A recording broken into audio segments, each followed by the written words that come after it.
Hello साथियों, good morning. आप लोगों का स्वागत है रोज़ की तरह करंट अफेयर्स की क्लास में। आज की तारीख 29 तारीख दिसंबर के करंट अफेयर्स के बारे में हम लोग पढ़ने वाले हैं। तो चलिए पहला क्वेश्चन देखते हैं। पहला क्वेश्चन दिया, किस देश में बम चक्रवात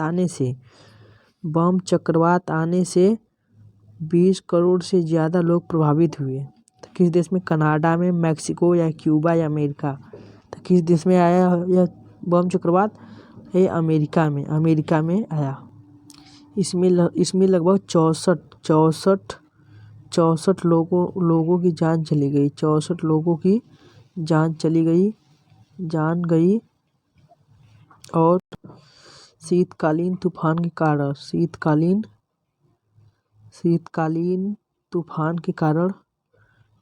के कारण यहाँ का तापमान -57 डिग्री सेल्सियस तक गिरने का अनुमान है।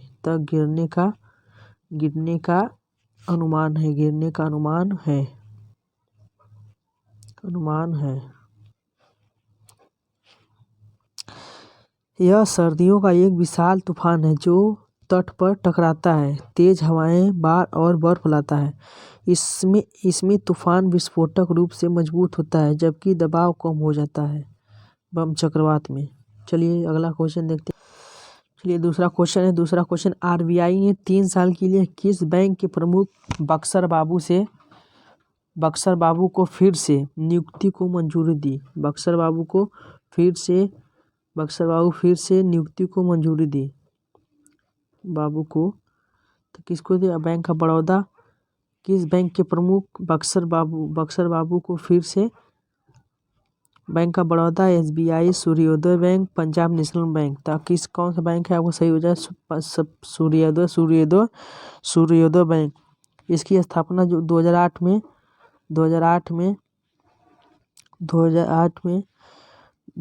में हुई थी। सूर्योदय माइक्रो फाइनेंस प्राइवेट लिमिटेड के रूप में हुई थी।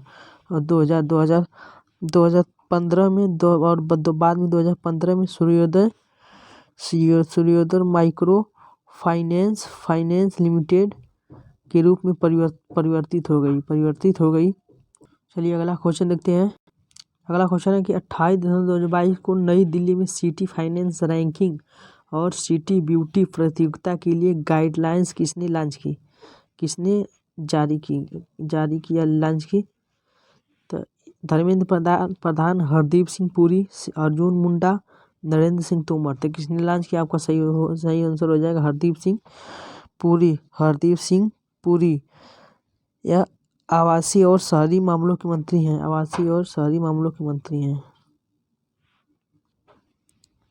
हैं। धर्मेंद्र सिंह प्रधान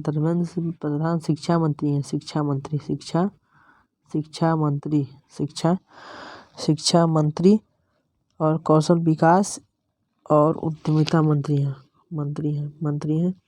अर्जुन मुंडा जनजातीय मामलों के मंत्री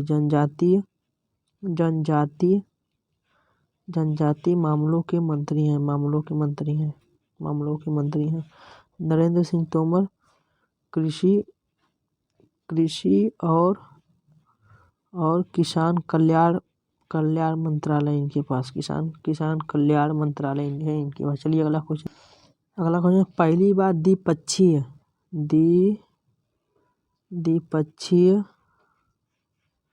द्विपक्षीय लड़ाकू हवाई युद्धाभ्यास वीर गार्जियन 23 किस 2 देशों के बीच आयोजित होगा? कनाडा और अमेरिका, जापान और भारत, रूस और चीन। तो किसके बीच आयोजित होगा? आपको सही आंसर है जापान और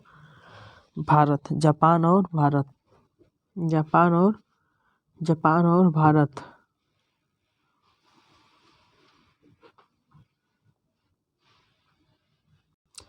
ये 16 जनवरी से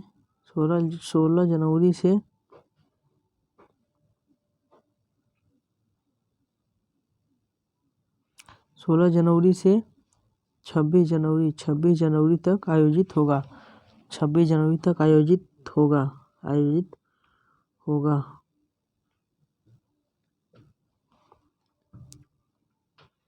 ये टोक्यो के उत्तर पश्चिमी में हायापुरी एयरबेस पर आयोजित होगा। जापान और भारत के बीच होने वाले महत्वपूर्ण युद्ध अभ्यास है जिमेक्स धर्म गार्जियन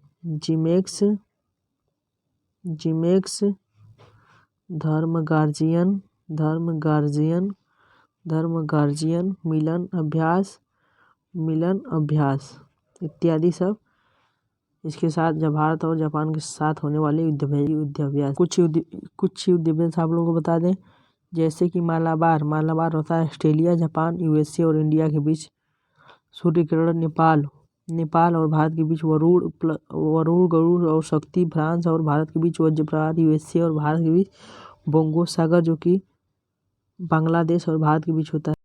सिलीनेक्स भारत और श्रीलंका के बीच होता है। चलिए अगला 5वां क्वेश्चन, राष्ट्रपति ने किस प्रदेश की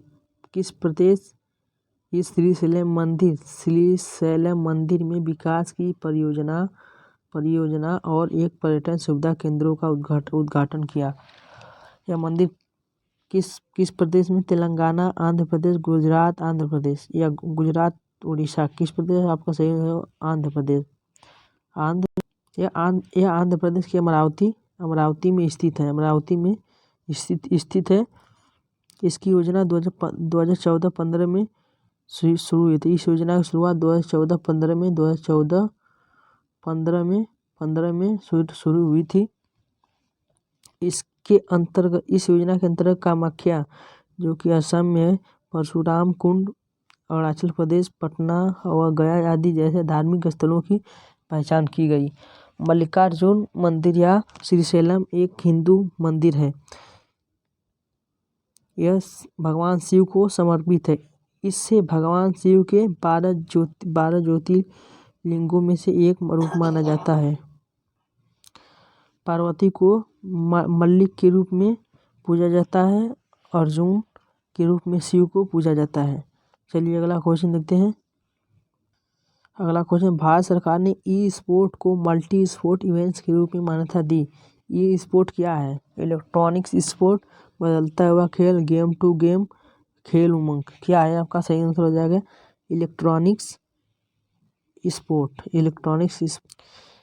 युवा मामले और खेल मंत्रालय के तहत खेल विभाग द्वारा ई स्पोर्ट का संचालन किया जाएगा।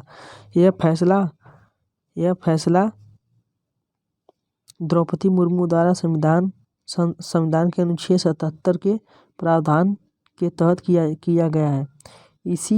इसी के कवायद में जून 2023 में सिंगापुर में पहला ओलंपिक ई स्पोर्ट सप्ताह मनाया जाएगा। अगले साल चीन में होने वाले एशियाई खेलों में इस खेलों का पदार्पण होगा। चलिए अगला क्वेश्चन देखते हैं।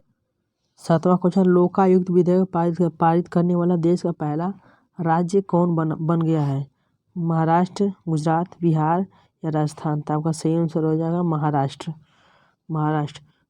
विधानसभा ने 28 दिसंबर को विधानसभा 2022 का किया, जो सीएम और मंत्रिपरिषद को भ्रष्टाचार विरोधी लोकपाल के दायरे में लाता है। ऐसा करने वाला देश का पहला राज्य बना है। यहाँ के सीएम है एकनाथ शिंदे और गवर्नर है भगत सिंह कोश्यारी।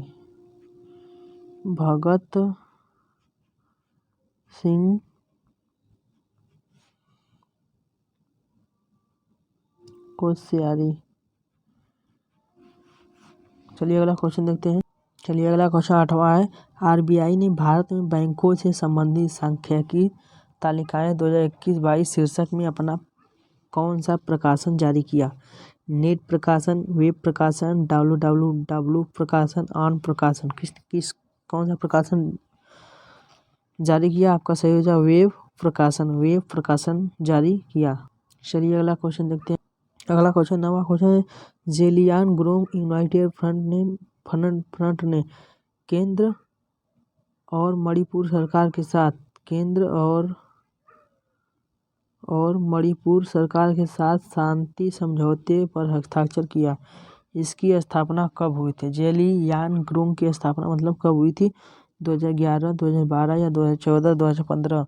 तो ये कब हुई थी? आपका सही आंसर हो जाए 2011 में इसकी स्थापना हुई थी। यह एक नागा समूह है जो मणिपुर में सक्रिय है। इसका उद्देश्य मणिपुर, असम और नागालैंड में ज़ेलियांगरोंग जनजाति के हितों की रक्षा करना है। इसका उद्देश्य मणिपुर, असम, नागालैंड में ज़ेलियांगरोंग नागा जनजाति क्षेत्र को शामिल करते हुए ज़ेलियांग राज्य बनाना था। यह मणिपुर का एक विद्रोही गुट था। मणिपुर के सीएम एन बीरेन सिंह है। बीरेन सिंह। चलिए अगला क्वेश्चन देखते हैं। अगला क्वेश्चन है आखिरी सड़क परिवहन और राजमार्ग मंत्रालय की रिपोर्ट 2021 के अनुसार भारत में सड़क हादसे में कितने लोगों ने अपनी जान गंवाए? 1.53 लाख, 2 लाख, 1,30,000 या 1,60,000? कितने लोगों ने जान गंवाई? तो आपका सही आंसर हो जाएगा 1.3 लाख। कुल 4,000 कुल इसमें इतना दुर्घटनाएं हुई जिसमें से 3,84,480 लोगों घायल हुए और इतने लोगों ने अपनी जान गंवाई। चलिए अगला। केंद्रीय सड़क परिवहन और राजमार्ग मंत्री हैं नितिन